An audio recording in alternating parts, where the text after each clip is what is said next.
makadiyos at makakayan. Nagbibigay sila ng lakas ng kaisipan, handog dahil ay pagmamahalan, naglilingkod para sa sangkatauhan. Ang agila, Pinoy na agila, inaasam ay kapayapaan.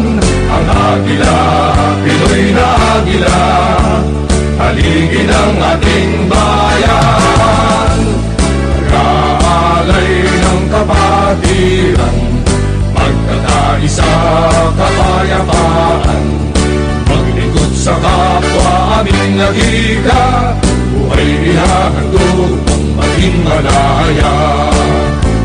Ang agila, Pinoy na agila, inaasam ay kapayapaan.